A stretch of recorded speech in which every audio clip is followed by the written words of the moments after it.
Apollo 1 was, with all doubt, a terrible tragedy.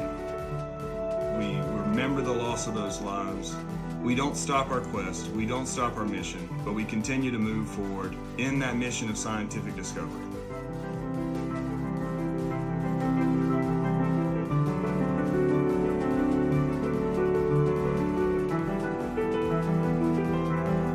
We come together today to mourn the loss of 7 brave Americans, to share the grief that we all feel, and perhaps in that sharing to find the strength to bear our sorrow and the courage to look for the seeds of hope.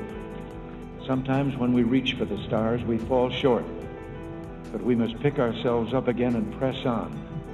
We bid you goodbye. We will never forget you. Here we have the Space Path choo-choo train coming down the tunnel, and mostly working on a whole lot of fun up here. This day has brought terrible news and great sadness to our country. At 9 o'clock this morning, Mission Control in Houston lost contact with our space shuttle Columbia. Mankind is led into the darkness beyond our world by the inspiration of discovery and the longing to understand. Our journey into space will go on. In the skies today, we saw destruction and tragedy. Yet farther than we can see, there's comfort and hope.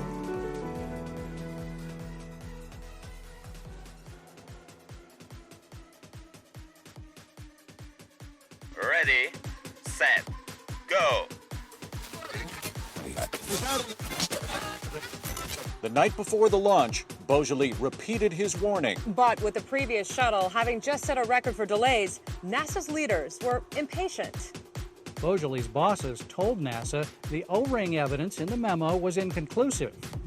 Challenger's launch was ordered.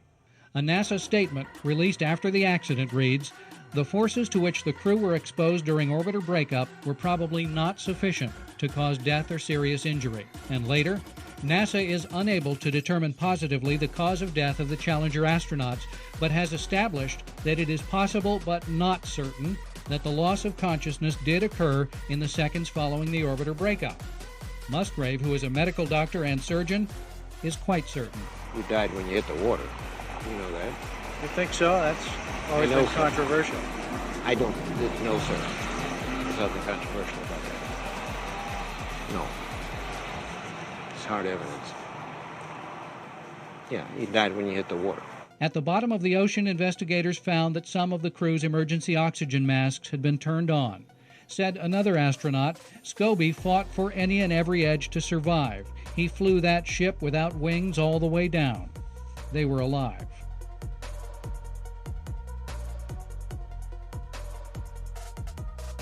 Part of the team, even though she was not a trained astronaut. She knows where we're going to be standing, how busy it's going to be, where she can help, where we need our space, and she has learned an awful lot and become a team member.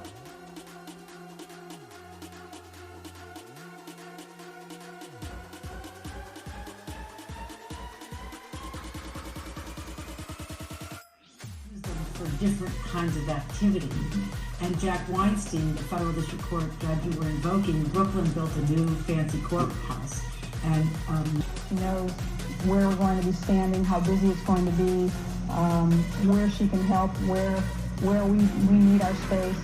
And she has learned it all. This lockdown furniture as compared to flexible spaces, which could be used for whether it's for weddings or for arbitrations or for conferences or for whatnot, could be used in multiple ways. And what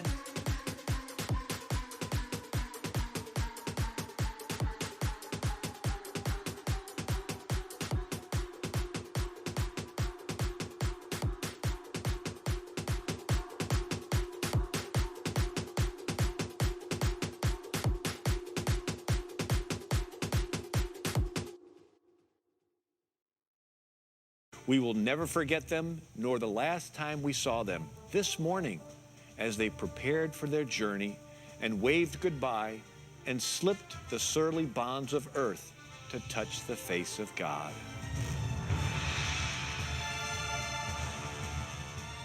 There's always someone walking among us who has nefarious objectives and will use some of our greatest technology for the unraveling of civilization. That's always been the case.